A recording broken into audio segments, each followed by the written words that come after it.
অগ্নি দুর্ঘটনা রোধ ও ক্ষয়ক্ষতি এড়াতে বেশ কিছু নির্দেশনা দিয়েছেন প্রধানমন্ত্রী শেখ হাসিনা। আজ সচিবালয়ে মন্ত্রিসভার নিয়মিত বৈঠকে এসব নির্দেশনা দিয়ে প্রধানমন্ত্রী বলেন, ভবন নির্মাণে আইন ও বিধিমালা যথাযথভাবে অনুসরণ করা হচ্ছে কিনা তা নিশ্চিত করতে হবে। সভায় বনানীর এফআর টাওয়ারের আগুনে হতাহতের ঘটনায় শোক প্রস্তাব গ্রহণ করা হয়।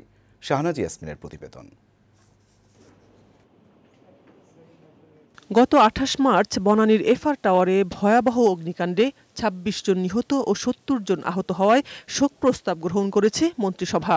সচিবালয় প্রধানমন্ত্রী শেখ হাসিনার সভাপতিত্বে মন্ত্রিসভার নিয়মিত বৈঠকের শুরুতেই শোক প্রস্তাব গ্রহণ করা হয়। সভায় অগ্নিকাণ্ড রোধ ও ক্ষয়ক্ষতি এড়াতে বহুতল ভবনে ফায়ার সার্ভিসের পরিদর্শনের ভিত্তিতে ছাড়পত্র দেওয়া, নিয়মিত পরিদর্শন করে প্রতি বছর ছাড়পত্র নবায়নের ব্যবস্থা রাখা, ভবন নির্মাণে বিল্ডিং কোড কঠোরভাবে অনুসরণ নিশ্চিত করা সহ বেশ কিছু নির্দেশনা দিয়েছেন প্রধানমন্ত্রী শেখ হাসিনা।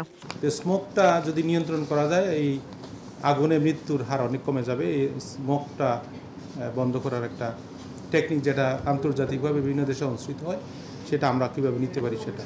তো যেখানে যেখানে সম্ভব জলাশয় বা জলাধার তৈরি করা, যে প্রতিটি দালানে, সেটা শুধু হাইরেজ শুধু না, সব বিল্ডিংয়েই 100% ফায়ার এক্সিট এনশিওর করা। পরে গৃহায়ণ ও গণপূর্ত মন্ত্রী সমর রেজাউল করিম বলেন, প্রধানমন্ত্রীর এই নির্দেশনা বাস্তবায়নে সর্বাত্মক পদক্ষেপ নেওয়া হবে। ইতিমধ্যে কাজও শুরু হয়েছে বলে জানান তিনি। মন্ত্রিপরিষদ থেকে এসেই সুনির্দিষ্টভাবে আমার দপ্তরকে অবহিত করছি এবং এর আলোকে আমার যে সকল দপ্তর রয়েছে, গৃহায়ণ, গণপূর্ত, রাজুক, সিডিএ, কেডিএ, আরডিএ, সর্বত্র আমরা নির্দেশনাগুলো পাঠাবো এবং নির্দেশনাগুলির ভিত্তিতে কার্যক্রম হচ্ছে কিনা সেটাকে আমরা মনিটর করব। এছাড়া মন্ত্রিসভা বৈঠকে গাজীপুর উন্নয়ন কর্তৃপক্ষ আইন ২০১৯ এবং হবিগঞ্জ কৃষি বিশ্ববিদ্যালয় আইনের খসড়ার নীতিগত অনুমোদন দেওয়া হয়েছে। শাহনাজ ইয়াসমিন, বৈশাখী সংবাদ, ঢাকা।